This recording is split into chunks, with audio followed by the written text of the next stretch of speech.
वो भी मेरे अपने ही हैं, वो भी हमारे भोजपुरी के बेटा हैं।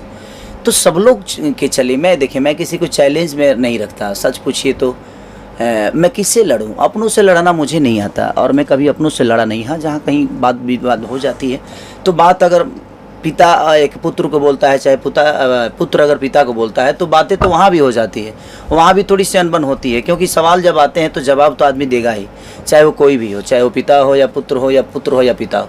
तो हर आदमी का एक होता है, अपना जरिया होता है। तो मैं किसी से लड़ने के लिए नहीं, मुझे लगता है कि भोजपुरी को बड़ा करने पे हमारा ज़्यादा फोकस होना चाहिए और हम बेहतर हैं ये हमें बताने की ज़रूरत नहीं है। लोग खुद ही बता देंगे कि कौन कितना बेहतर है और सब लोग प्यार देते हैं मुझे। मैं अपने आप को बेहतर कभी नहीं माना, मैं तो सिर्फ एक बेटा की तरह लोगों का प्यार पाने की कोशिश करता हूँ और यही मेरी सफलता है कि मैं सबको अपना पिता मान के और लोगों का अपना गार्जियन स्वरूप, जो भी हमारी माता बहन बेटी हैं, सबको अपना समझ के मैं अपने जीवन को चलाने की कोशिश करता हूँ। तो चैलेंज तो सबके लिए होता है। देखिए, प्रतिनिधि जो होता है कहीं ना कहीं वो भी अपने जीरा से मेहनत कर रहा है, मैं भी कर रहा हूँ। अब किसको कितना प्यार और सम्मान मिलता है ये तो वक्त बताएगा, लेकिन मुझे अपने लोगों पे विश्वास है, उस जनता पे विश्वास है, उस भगवान पे विश्वास है कि वो भगवान मुझे नाराज़ नहीं करते हैं। बाकी क्या होता है वो तो आने वाला वक्त बताएगा। सबसे पहले इस चैनल के देखने वाले जितने भी श्रोता हैं, सबको मेरे तरफ से ढेर सारी शुभकामना, दीपावली की, छठ पूजा की और प्रणाम सबको। सबसे बड़ी बात कि देखिए, कॉन्सेप्ट होता है जो, ये कॉन्सेप्ट आज से नहीं, मुझे लगता है कि 2-3 साल पहले, 4 साल पहले से ये कॉन्सेप्ट हम लोग के दिमाग में था, जिसके राइटर मनोज कुशवाहा जी हैं। और कोई हाथ लगाना नहीं चाहता था, लेकिन हम लोग के सबके प्रयास और विजय भैया ने इस कॉन्सेप्ट पे हाथ लगाया, जबकि विजय भैया की वो क्षमता नहीं थी। एक वर्कर बेचारे लोगों का फिल्म बेचवा कर एक आदमी और अपना घर चलाने वाला आदमी इस सिनेमा का प्रोड्यूसर बना, तो ये बहुत अपने आप में बड़ी बात है। इतना बड़ा हिम्मत बड़े बड़े लोग नहीं कर पाए और हमारे विजय भैया ने किया, तो सबसे पहले बधाई के पात्र तो वो हैं।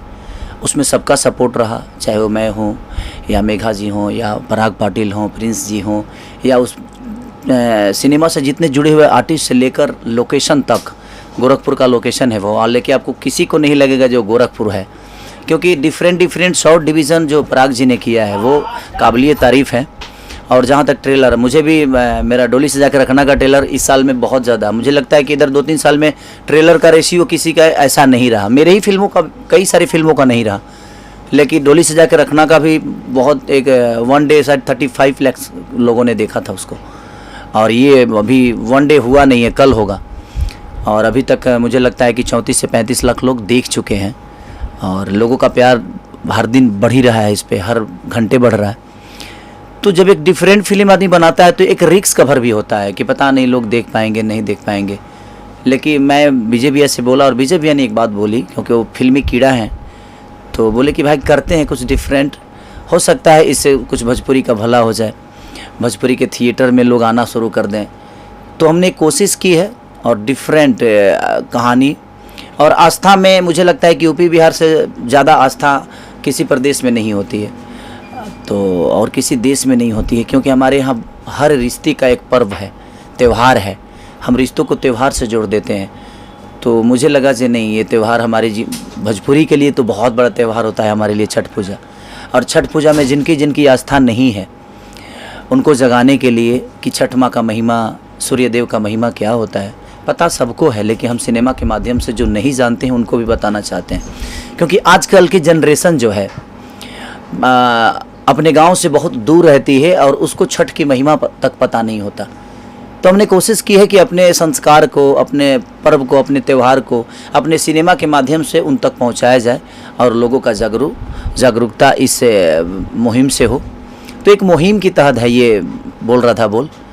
और भैया, इस तरीके की जो फिल्में आती है जो बहुत कम बनती है, रिस्क फैक्टर नहीं होता है कि यदि फिल्में ना चली तो? क्योंकि इस तरीके की जो एक कहते हैं ना पूजा पाठ वाली फिल्में लोग नकार देते हैं, आपको लग नहीं रहा था कि ये रिस्क वाली फिल्म है और लेकिन रिस्पॉन्स अच्छा है? हाँ, वही चीज़ें में हम बोल रहे हैं ना कि देखिए, वही रिस्क लेना तो आज लोगों को अच्छा लग रहा है ना, कि डिफरेंट, देखिए आप रिस्क लेंगे तभी डिफरेंट आप कर पाएंगे। कोई भी आदमी जब लगातार छक्का मारता है ना, तो वो दुनिया के नज़र में एक ही दिन में हाईलाइट हो जाता है और एक ही दिन में अपनी अहमियत बता देता है कि हाँ मेरे पास स्टॉक है खेलने का। तो वही हम लोगों ने भी किया। कि अगर आउट हो जाते तो शायद हमें समझ में आता कि शायद ये रिस्क लेना हमारे लिए ठीक नहीं रहा, लेकिन लोगों का प्यार रिस्क लेने पे ही मिला हमें। तो मुझे लगता है कि अब आने वाले भविष्य में, समय में, हर वो आर्टिस्ट, हर वो हीरो, हमारे भोजपुरी के जो भी लोग हैं, जो दिग्गज हैं, जो हमारे आसपास के हैं, जो भी हमारे भाई काम कर रहे हैं, दिनों रात मेहनत सब लोग कर रहे हैं, तो वो भी अगर रिस्क लेंगे तो शायद ये बेहतर चीज़ें होगी। लेकिन हमें सबसे पहले बदलाव एक्टिंग पे देना चाहिए कि जिस हिसाब का हमारा कॉन्सेप्ट है उस हिसाब से हमारी बॉडी लैंग्वेज, उस हिसाब से हमारी डांस, उस हिसाब से हमारा लुक। सिर्फ हम एक आवारा हैं, हमारे भोजपुरी में प्रॉब्लम यही होती है, या तो हम कोई राजा के बेटा हो जाते हैं और नहीं तो हम आवारा लड़के होते हैं। तो दिखाइए, आप सबको दिखाइए, लेकिन उसके पीछे एक कहानी होनी चाहिए कि वो आवारा क्यों हुआ, आवारा क्यों कोई हो जाता है, तो ये भी तो एक मायने रखता है ना। तो हमने कोशिश की है। और जहाँ तक लुक का, मुझे लगा जब मैं वो लुक लिया तो मुझे लगा जी पुराना खेसारी लाल यादव, जब मैं 2008 में या 9 में मेरी बाल भी ऐसे ही घुंघराले होते थे, और आज भी मेरे बाल जब बढ़ते हैं तो घुंघराले हो जाते हैं। और मैंने उसमें जब लिया तो मैं खुद लगा जी यार मैं तो बहुत स्मार्ट लगता हूँ।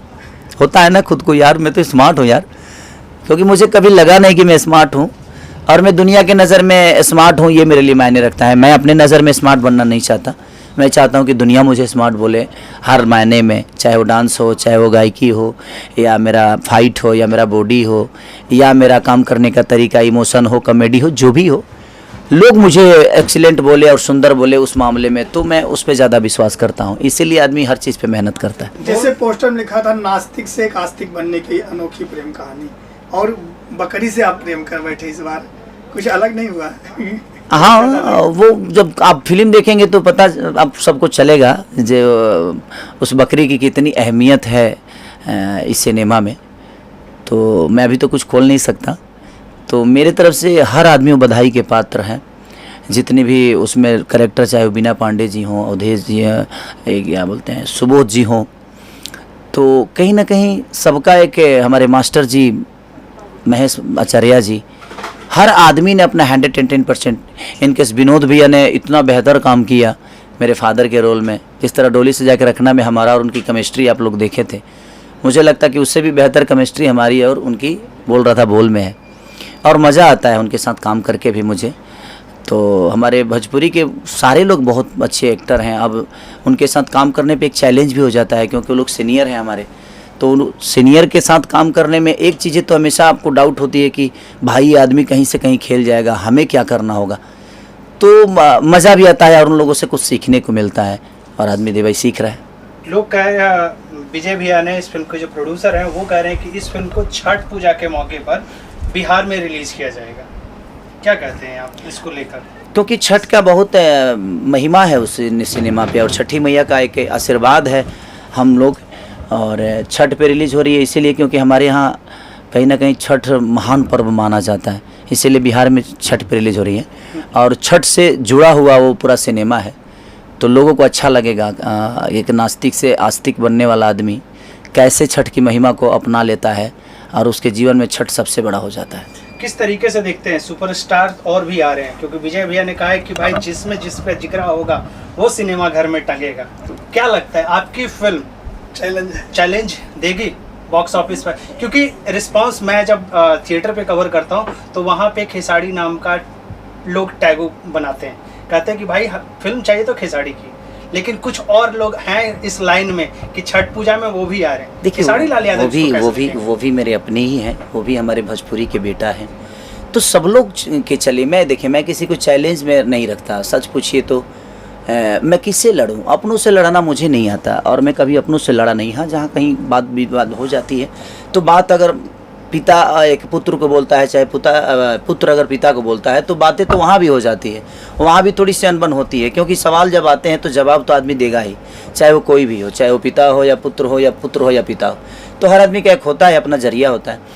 तो मैं किसी से लड़ने के लिए नहीं, मुझे लगता है कि भोजपुरी को बड़ा करने पर हमारा ज़्यादा फोकस होना चाहिए, और हम बेहतर हैं ये हमें बताने की ज़रूरत नहीं है, लोग खुद ही बता देंगे कि कौन कितना बेहतर है।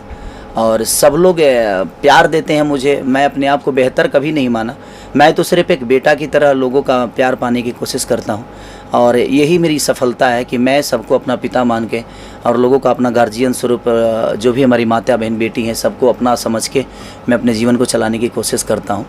तो चैलेंज तो सबके लिए होता है। देखिए, प्रतिनिधि जो होता है कहीं ना कहीं वो भी अपने जीरा से मेहनत कर रहा है, मैं भी कर रहा हूँ। अब किसको कितना प्यार और सम्मान मिलता है ये तो वक्त बताएगा, लेकिन मुझे अपने लोगों पे विश्वास है, उस जनता पे विश्वास है, उस भगवान पे विश्वास है कि वो भगवान मुझे नाराज़ नहीं करते हैं। बाकी क्या होता है वो तो आने वाला वक्त बताएगा। सेंटर पे जब हम लोग रिव्यू करते हैं तो एक सवाल पूछा जाता है, बार बार दागा जाता है कि खेसारी लाल यादव थिएटर में प्रमोशन करना बंद कर चुके हैं, वो नहीं आते। इसको लेकर मैं काफ़ी बार झूठ बोल चुका हूँ, मुझे सुनना पड़ जाता है कि भाई खेसारी जी क्यों नहीं आ रहे। इसको लेकर रिएक्शन नहीं, उसका रीज़न है भाई कि हम नहीं जा पाते हैं, क्योंकि थिएटर में हम जाते हैं तो इतनी भीड़ और क्राउड हो जाती है कि वहाँ का प्रशासन हमें सपोर्ट नहीं कर पाता है, और प्रशासन सपोर्ट नहीं करता है तो कुछ उल्टा सीधा चीज़ें हो जाती है, किसी को चोट लग जाती है फ़ोटो सेल्फी लेने के चक्कर में। तो इसकी वजह से आज की डेट में आदमी थिएटर जाना बंद कर दिया है, क्योंकि वो हमें पुलिस प्रशासन का सपोर्ट नहीं मिलता है।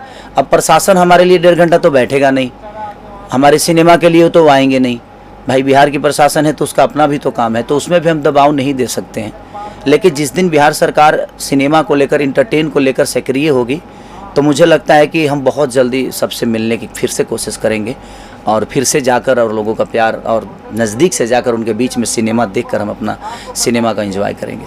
छठ पूजा के लिए कोई मैसेज देना चाहेंगे बोल राधा बोल के लिए? बस मैं आप सबसे यही कहना चाहता हूँ कि आप अपना प्यार और आशीर्वाद बोल राधा बोल को इतना दीजिए कि हमारी आस्था है उसमें, अब हमारी आस्था कभी कमज़ोर नहीं हुई है। और जहाँ तक छठ पूजा का सवाल है, छठी मैया का आशीर्वाद जिसको भी मिला है वो बहुत बड़ा बना है।